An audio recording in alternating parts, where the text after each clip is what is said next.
ಉಪ್ಪು ತಿಂದವನು ನೀರು ಕುಡಿಲೇಬೇಕು, ತಪ್ಪು ಮಾಡಿದವನು ಶಿಕ್ಷೆಯನ್ನ ಅನುಭವಿಸಲೇಬೇಕು. ಯೋಗೇಶ್ ಗೌಡ ಕೊಲೆ ಕೇಸ್ನಲ್ಲಿ ವಿನಯ್ ಕುಲಕರ್ಣಿ ಸೇರಿ 16 ಅಪರಾಧಿಗಳಿಗೆ ಜೀವಾವಧಿ ಶಿಕ್ಷೆಯಾಗಿದೆ. ಕೋರ್ಟ್ನ ಆದೇಶದ ಬೆನ್ನಲ್ಲೇ ಶಾಸಕ ಸ್ಥಾನಕ್ಕೂ ಕುತ್ತು ಬಂದಿದೆ. ಮತ್ತೊಂದೆಡೆ ಮಾನವೀಯತೆ ಮೆರೆದಂತಹ ಕೋರ್ಟ್ ಯೋಗೇಶ್ ಗೌಡ ಮಕ್ಕಳಿಗೆ 16 ಲಕ್ಷ ಪರಿಹಾರವನ್ನ ನೀಡೋಕೆ ನಿರ್ದೇಶನವನ್ನ ಕೊಟ್ಟಿದೆ.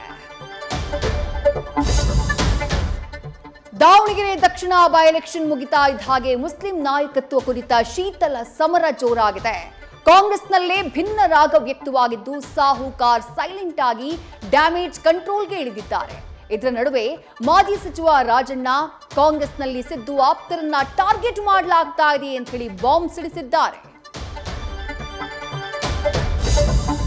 ಕಡು ವೈರಿಗಳಾದ ಇಸ್ರೇಲ್ ಲೆಬನಾನ್ ನಡುವೆ 10 ದಿನಗಳ ಕದನ ವಿರಾಮ ಘೋಷಣೆಯಾಗಿದೆ.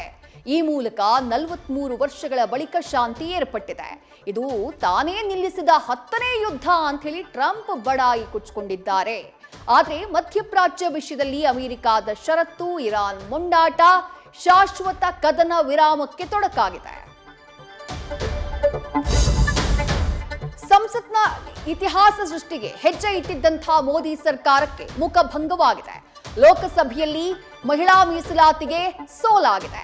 ಕಾಯ್ದೆಯ ಪರವಾಗಿ 298 ಮತಗಳು ಮಾತ್ರ ಚಲಾವಣೆಯಾದವು.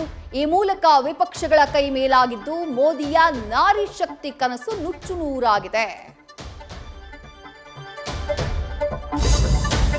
ಯಾದಗಿರಿಯಲ್ಲಿ ಘನಘೋರ ದುರಂತ ಸಂಭವಿಸಿದೆ.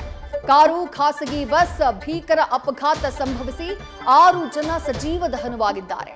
ಡಿಕ್ಕಿಯ ರಭಸಕ್ಕೆ ಖಾಸಗಿ ಬಸ್ ಮತ್ತು ಕಾರ್ ಎರಡೂ ಹೊತ್ತಿ ಉರಿದು ಭಸ್ಮವಾಗಿದ್ದಾವೆ. ನ್ಯೂಸ್ ಫಸ್ಟ್ ನಿರ್ಭೀತಿಯಿಂದ ನಿಮ್ಮ ಪರವಾಗಿ.